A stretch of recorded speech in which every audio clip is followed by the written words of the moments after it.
नमस्कार दोस्तों, nature science में आपका स्वागत है। मैं हूं पंकज, एक एस्ट्रोलॉजर और लाइफ कोच। दोस्तों, आज हम बात करेंगे मकर राशि पर साढ़े सती, वो उनके प्रभावों और उपायों के बारे में। दोस्तों, पहले मैं आपको बता दूं कि शनिदेव की जो पूजा वो हमेशा शिला रूप में की जानी चाहिए और उनका तेलाभिषेक भी शिला रूप में ही किया जाता है। दूसरा दोस्तों, हमें मांसाहार, अंडा और शराब नहीं पीनी चाहिए। अगर हम इन चीज़ों का सेवन करेंगे तो हमें इसके बुरे प्रभावों को झेलना पड़ेगा। तो दोस्तों, हम अब शुरू करते हैं मकर राशि पर साढ़े सती के प्रभाव और उनके उपायों के बारे में। दोस्तों, शनि देव की जो साढ़े सती है उसका प्रथम चरण तब आरंभ होता है मकर राशि में जब शनि से चंद्रमा द्वादश भाव धनु राशि में प्रवेश करते हैं। यहाँ पर बैठे शनिदेव अपनी तीसरी दृष्टि से अपनी कुंभ राशि को और सप्तम दृष्टि से अपने मित्र की बुध राशि को, मिथुन और कन्या को देखते हैं। दोस्तों, इस समय के अंदर जातक जो है अपनी भाषा पर नियंत्रण नहीं रख पाता और उसको किस समय कितना बोलना चाहिए उस पर उसका बिल्कुल भी ध्यान नहीं रहता। जो भी उसके मन में आता है वो बोलता रहता है और लोग उसकी अटपटी बातों से खिन खाकर, खासकर उसके जो घर परिवार वाले हैं, उसके मित्र हैं, उसके आसपास के लोग हैं, उनके साथ उसके संबंध अच्छे नहीं बन पाते और वो काफी परेशान भी रहता है। लेकिन अगर वो किसी भी प्रकार किसी विदेश यात्रा पर चला जाए और मेहनत करे तो वो अच्छा पैसा कमा सकता है और उसको आर्थिक अभाव भी नहीं रहता। अपनी लगन से, मेहनत से अच्छा पैसा कमाकर वो काफ़ी अच्छी ज़िंदगी व्यतीत करता है। परंतु उसके जो खर्चे हैं कुछ समय बाद वो इतने बढ़ जाते हैं क्योंकि वो अपने खर्चों पर नियंत्रण नहीं पा सकता उस समय के अंदर, और उसको इसी कारण से काफ़ी समस्याओं का भी सामना करना पड़ जाता है, जिसके कारण कि फिर वो सोचने लगता है कि मैं जल्दी पैसा कैसे कमाऊं, शॉर्टकट्स कैसे लगाऊं कि मेरे को जल्दी पैसा मिल जाए।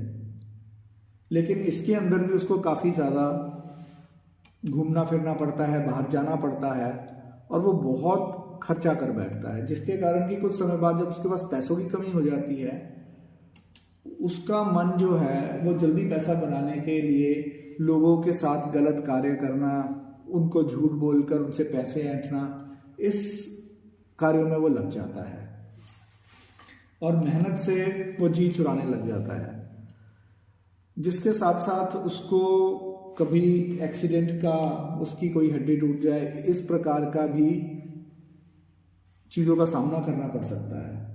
तो उसके लिए जो उपाय करने होते हैं इस समय के अंदर वो ये है कि नियम पूर्वक पहले भगवान सूर्य को देव को अर्घ्य दें, शिवलिंग पर गंगा जल और दूध चढ़ाएं और सुंदरकांड का पाठ, हनुमान चालीसा का पाठ भी उनको करते रहना चाहिए।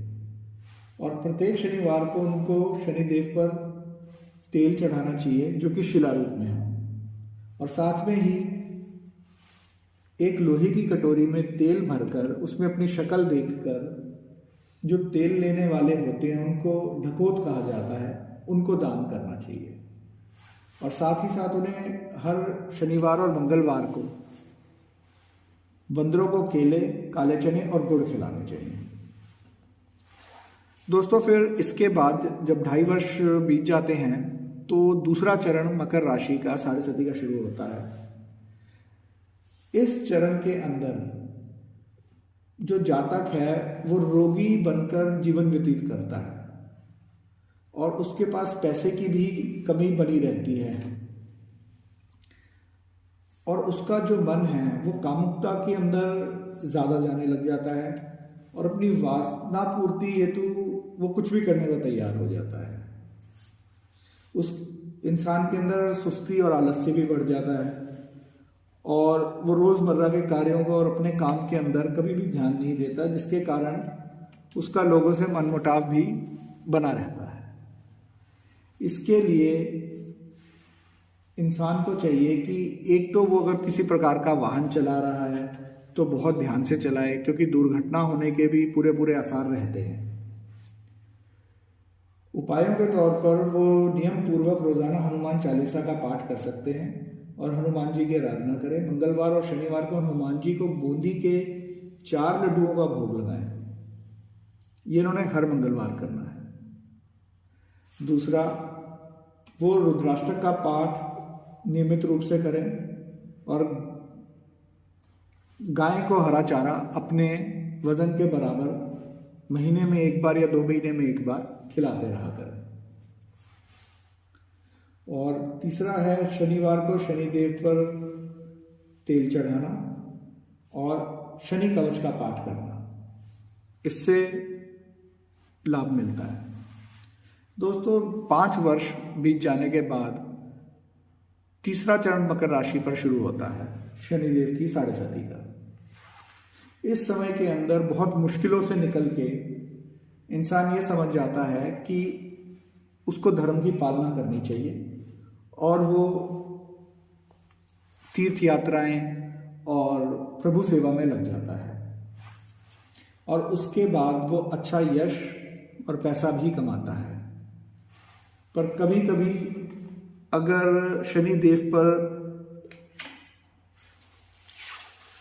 या शनिदेव के साथ किसी भी क्रूर ग्रह की दृष्टि हो या युति हो तो थोड़ा बहुत मुश्किलों का सामना उस जातक को करना पड़ता है। इसके लिए जो उपाय हैं तीसरे चरण के, वो हैं हर मंगलवार को हनुमान चालीसा, बजरंग बाण या सुंदरकांड का पाठ करना है। शनिवार को लोहे के कटोरे में तेल डालकर अपनी शक्ल देखकर उसमें, जिसको छायादान कहा जाता है, वो ढकोत को देना है। और तीसरा, कुत्तों को रोटी खिलाएं और चिड़ियाओं को दाना व पानी देते रहें। तो दोस्तों, आज हमने बात करी मकर राशि पर 7.5 व उनके प्रभावों की और उनके उपायों की। अगली बार हम बात करेंगे कुंभ राशि पर 7.5 के प्रभाव व उनके उपाय। तो आज के लिए धन्यवाद।